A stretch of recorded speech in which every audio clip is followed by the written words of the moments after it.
If you clicked on this video, I already know something about you. You didn't land here by scrolling. You were pulled. There's a difference, and your spirit knows it, even if your mind hasn't caught up yet. Most people will never feel what you're feeling right now. They scroll past words like these the way they scroll past everything else. Numb, hurried, asleep. But you stopped. You leaned in. And that stopping, that leaning, it's not small. It's the first sign. Let me tell you why the four angels are waiting. But first, I want you to notice something about how you got here. You weren't searching for a sermon. You weren't looking for theology. You were doing what you do most nights, moving through a screen, half awake, expecting nothing. And then this, and something made you stop.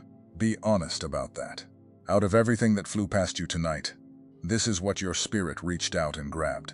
That's not an accident of the algorithm. That's a hand on your shoulder. In the book of Revelation, there's a moment that almost nobody preaches about.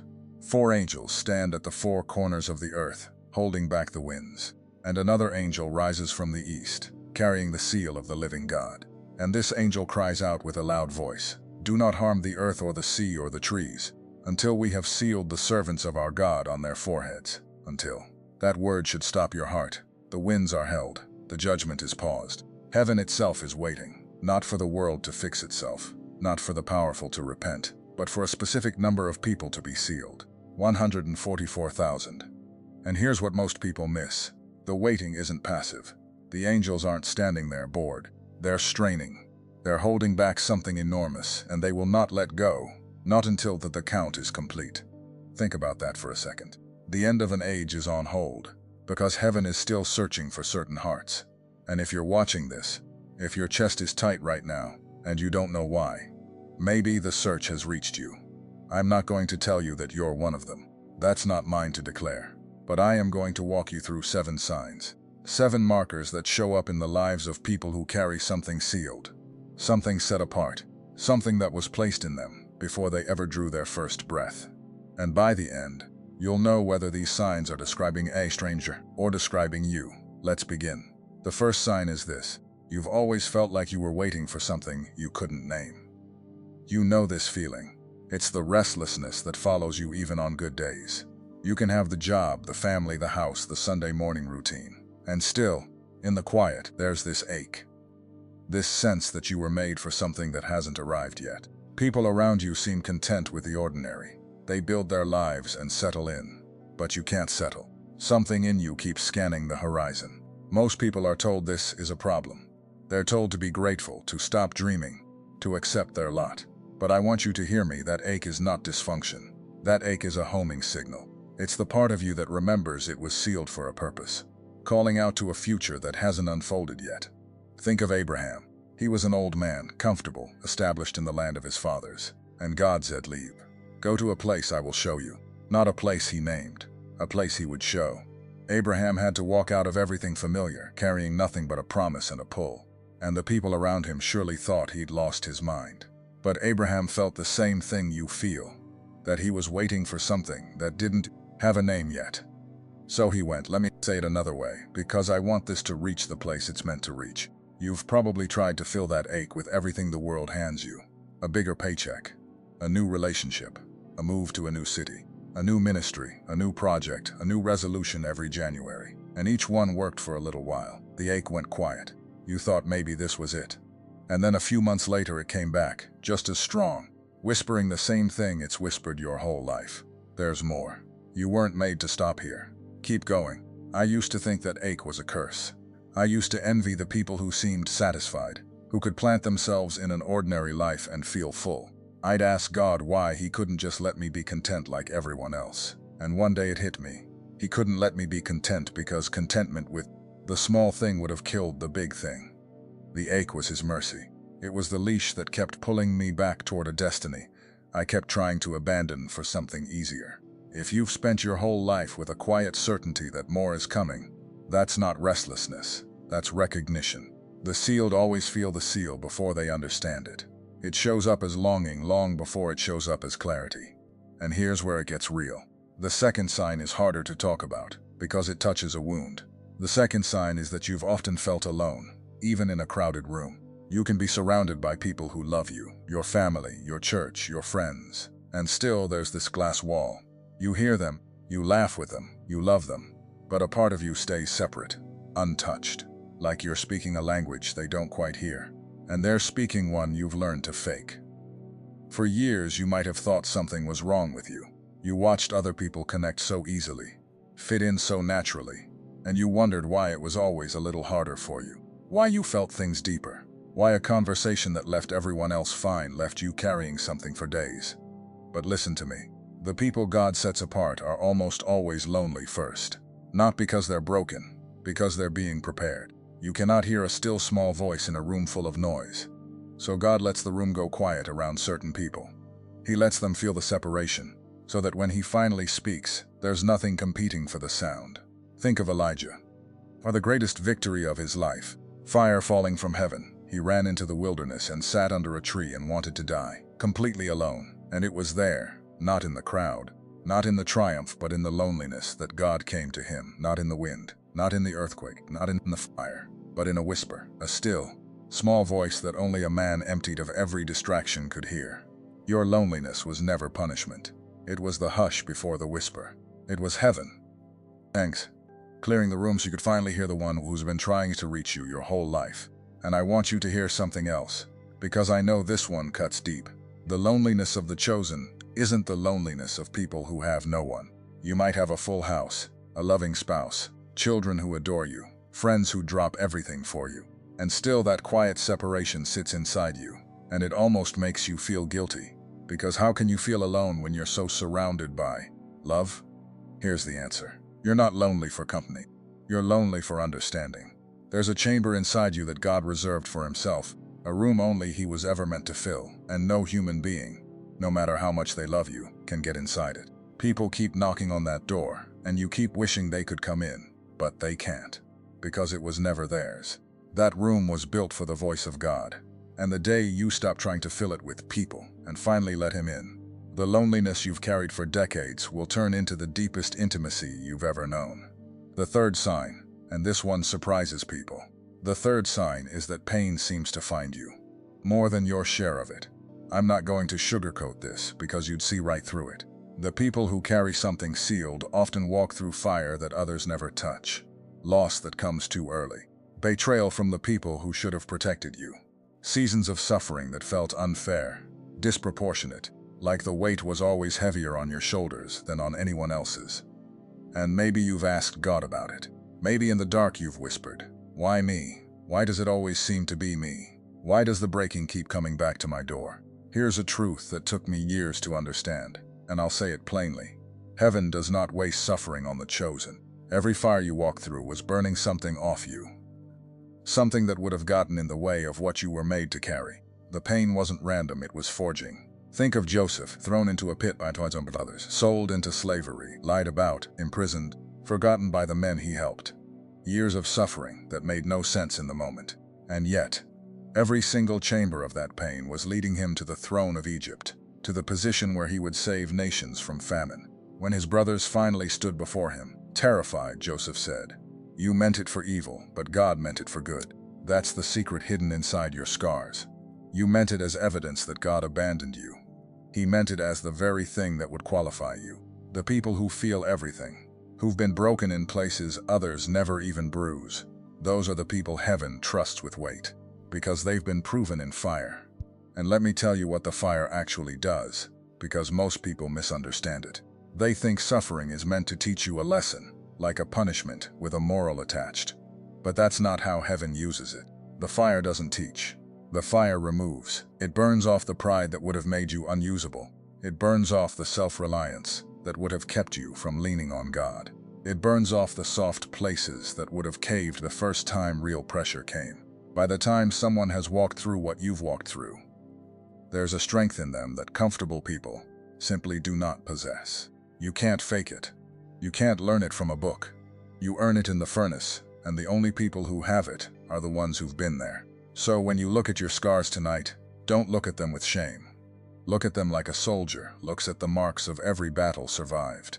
Each one is proof you were in a war worth fighting, and proof you came out the other side still standing. And if you're nodding right now, if your own story is rising up in your throat, stay with me. Because the next signs are where it begins to turn. The fourth sign is that you see things other people miss. You walk into a room and you feel the tension before anyone says a word. You meet a person, and somehow you already know, this one's hiding pain, this one isn't safe, this one is carrying something heavy. You read between lines, you sense what's underneath the surface. People call you intuitive, sensitive, perceptive. Some of them mean it as a compliment. Some of them are a little afraid of it. This isn't a personality trait. This is discernment. And discernment is a gift heaven hands out carefully, only to people it can trust with the truth. Because seeing clearly is a burden. It means you can't unsee what's broken. It means you carry knowledge other people get to live without. Think of Samuel, just a boy in the temple when God called his name in the night. 3 times the voice came, and 3 times he ran to Eli, because he didn't yet know how to recognize the one who was speaking. But once Eli taught him, "Speak, Lord, for your servant hears," Samuel never stopped hearing. He became the prophet who could see what kings couldn't, who anointed David when everyone else was looking at the wrong sons. Samuel saw the heart, because God had given him eyes for it. That thing you have, that knowing, it was never a quirk, it was equipment. You were given sight because you were sealed for a purpose that requires it. And I'll be honest about the cost of it, because nobody warns you. Seeing clearly can make you exhausting to the people around you. You notice the thing nobody once noticed. You feel the shift in a room when everyone else is pretending everything's fine. You can't enjoy the small talk because you can hear the ache underneath it. Sometimes you wish you could turn it off. Just for one evening. Just be normal. Just take things at face value the way everyone else seems to. But heaven doesn't hand out discernment so you can be comfortable. It hands it out so you can be useful. You see the hurting one in the room because you're the one meant to reach them.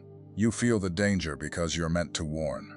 The gift was never for you to carry alone in private.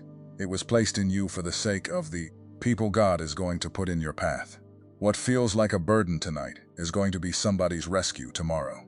And here's where I need to pause for a moment. Because if these words are landing on you the way I think they are, there's something you need to have in your hands. There are messages that pass through your eyes, and there are messages that pass through your spirit. If something in you recognized itself while watching, don't dismiss it. That is the spirit confirming what was already written. My name is George, and I've spent years walking this road myself, feeling everything I just described to you, wandering through the loneliness and the fire before I understood what any of it meant. And out of that journey came something I want to put in your hands. The secret protocol carries 7 keys that unveil what heaven deposited in you. Before you ever arrived, things no one around you has ever been able to name. It comes with the full audiobook for your moments of prayer, silence, and encounter with God. And you also receive the Awakening Map, the guide that illuminates the 5 seasons of spiritual awakening, revealing with precision exactly where you are and what comes next. The link is pinned in the first comment, but only for a limited time. Don't let this moment pass without a response. Now stay with me, because we're not finished. The signs that remain are the ones that confirm everything. The 5th sign is that your prayers don't sound like everyone else's. Maybe you noticed this a long time ago.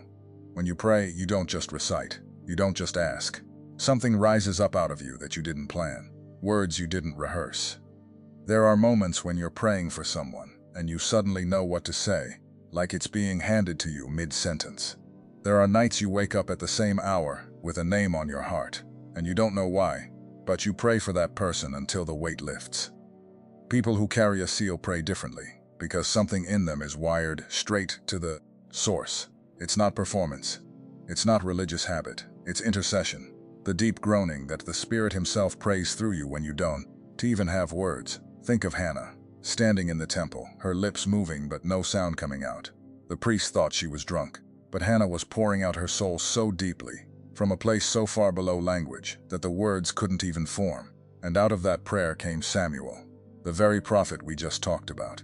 The whole future of a nation was born out of one woman's wordless agony before God. If your prayers have ever come from a place you can't explain, if you've ever felt like you were praying with someone, not just to Him, that's the seal. That's the wiring of someone set apart.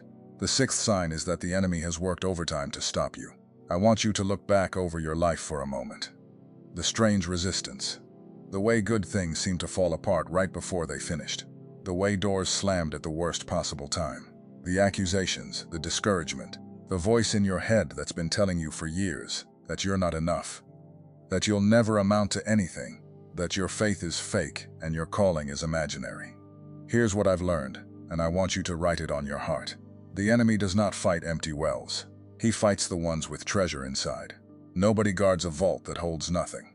If hell has spent this much energy trying to convince you that you're worthless, it's because hell knows exactly how valuable you are. The intensity of the resistance is a measure of the magnitude of the calling. Think of the Apostle Paul. From the moment of his conversion, everything tried to kill him. Beaten, shipwrecked, stoned, and left for dead, imprisoned, snake-bitten, hunted from city to city. If suffering and opposition disqualified people, Paul would have been the most disqualified man who ever lived. Instead, he wrote half the New Testament from prison cells. The opposition didn't stop the calling. The opposition confirmed it. Every attack you survived is evidence. You're still here. They couldn't finish you. And the fact that you couldn't be finished tells you that you were sealed by a hand, stronger than anything that came against you. And I want to name something specific, because the enemy's favorite weapon against the sealed isn't disaster. It's discouragement. Disaster you can see coming and brace for. Discouragement slips in quiet. It's the slow drip of a voice that tells you you're behind, that everyone else has figured out their life, while yours is still a mess, that the dreams you had at 20 were childish and you should have let them die a long time ago. It tells you God speaks to other people, but not to you. It tells you that you imagined the whole calling, that you're just an ordinary person who got delusions of significance. If you've heard that voice, and I know you have, I want you to understand where it comes from and why it's so persistent. It works that hard on you because the truth is the exact opposite of what it's saying. You are not behind. You are not ordinary. You did not imagine it. The voice fights hardest right before a breakthrough, because the breakthrough is what it's trying to stop. The darkness always screams loudest, just before the dawn it cannot prevent. And now the seventh sign, the one that pulls it all together. The seventh sign is that something in you knew, before this video, that the time was getting close. You felt it, haven't you? Not from headlines, not from anyone telling you, just a knowing. A sense in your spirit that something is shifting, that we're standing at the edge of something, that the season we're in isn't ordinary. You felt the urgency without being able to point to its source. You've had the strange certainty that you're being prepared for something, and that the time of preparation is running short. That sense is the seal recognizing the season. The 4 angels are still holding the winds. The count is still incomplete. And the people who are part of that number, they feel the approaching moment in their bones. The way animals feel a storm before the sky changes. It's not fear, it's readiness. It's the deep part of you standing at attention, because it knows the appointed time is near. Think of the daughters of Issachar. Well, the men of Issachar, the scripture says, who understood the times and knew what Israel should do. While everyone else lived blind to the season, a certain group could read it. They knew what hour it was on God's clock. And because they knew the time, they knew the move. You are reading the time. That's why you're here. That's why these 7 signs didn't feel like information. They felt like a mirror. And let me tell you why. That knowing has been growing stronger lately. Because you felt it intensify, haven't you? It used to be a faint hum in the background. Now it's loud. Now it wakes you at night. Now it sits on your chest in the early morning hours, when the house is silent and you can't go back to sleep. The sealed feel the seal grow warm as the appointed time draws near. The way a compass needle pulls harder the closer you get to true north. The pull you're feeling isn't anxiety, it's alignment. Something deep in you is turning to face the direction it was always meant to face, and it's pulling the rest of you with it. So let me bring it home, because everything I've said leads to one place. The first sign, the nameless waiting. The second, the loneliness that prepared you. The third, the pain that forged you. The fourth, the sight that was given to you. The fifth, the prayers that rose up out of you.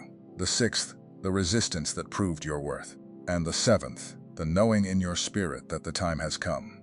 If even some of these described you, then understand what's happening. The angels are not waiting for the world. They're waiting for the sealed to recognize themselves. The judgment is held back not because heaven is slow, but because heaven is patient. Because the Father will not close the door until every name on His list has come home to who they are. And here is the part that should settle deep into you tonight. You don't seal yourself. You don't earn your way onto the list with perfect behavior or flawless faith. The seal is placed by God on the forehead, by the angel from the east, and it marks you as his before you ever did anything to deserve it. Which means the waiting you've done, the loneliness, the fire, the gift, the prayers, the war, the knowing, none of it was you chasing God. All of it was God preparing the one he had already chosen. The 4 angels are still standing. The winds are still held. And somewhere in that great pause, your name is being read. So here's what I want you to do, and I want you to be specific. Don't just leave a comment that says amen. I want you to tell me which of the 7 signs hit you the hardest. And then tell me the moment it happened. The night you felt the loneliness clear the room. The fire that you now understand was forging you. The prayer that came up out of a place you couldn't explain. Name it. Tell me the exact moment your spirit recognized itself in these words. Because when you put it into words, you're not just commenting. You're agreeing with what heaven has already written over you. The angels are waiting. The count is not finished.